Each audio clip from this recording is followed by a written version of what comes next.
Welcome to Brain Vision. In this question, radius of Earth which is given and which is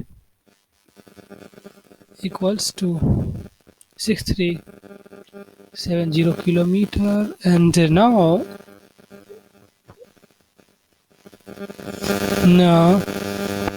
gravitational acceleration due to Earth at their surface, which is also we already know this is this 1 meter per second, and distance d which is given here is 590 km. And see, this distance is from the surface of the Earth to the satellite or telescope rather. So we determine the velocity of the telescope. We need to apply a normal formula. So see, like this is the Earth and the center. This is the radius. So the distance from the center to the telescope will be the radius plus this distance d. So we can say r dash, this total distance will be nothing but r of Earth plus d, and which is nothing but the summation of radius of Earth, which is 6370 plus 590 kilometer.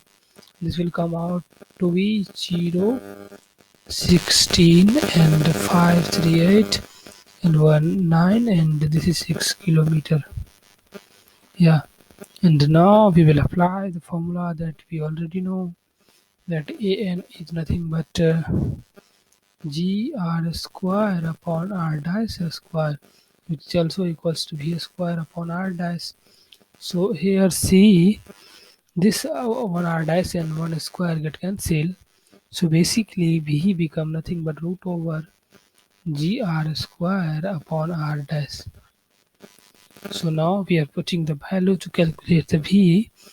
So this v become root over 9.81 into Vr square, which is nothing but 6.37 into 10 to the power 6. Why is that?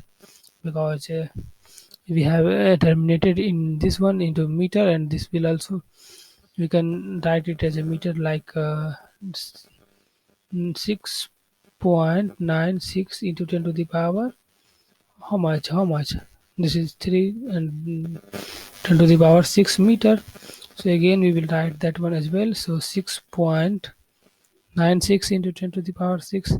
So after the calculation, this velocity become 7562.75 meter per second. Now coming back to the next part as well. So the length of the circumference, like this is the mm, we'll say Earth. So the telescope will move like this one, and this length of the circumference, because this is the radius for that part, because this is radius, we can say that telescope is moving like that. So their effective radius will be this one. So the length of this one will be s equals to 2 pi into r dash, and r dash is this one. So this basically become 2 pi into r dash. R dash is 6370 plus d. This d is, what is d? D is 590. So basically this will become nothing but into 10 to the power 3, because we are dealing with the SI unit. So this will become 13.92 pi into 10 to the power 6 meter. This is the circumference, and the velocity we already know. So the time period, or time of one orbit, or time to the time period rather, is equals to circumference upon velocity, because uh, just like a distance upon time. So this will become 13.92 pi into 10 to the power 6 upon this will, we can write it as a velocity we have calculated, which is 7756257. So after a little calculation, t orbit become 606 hour. See, this is in we will find in the second, then this will become in the hour.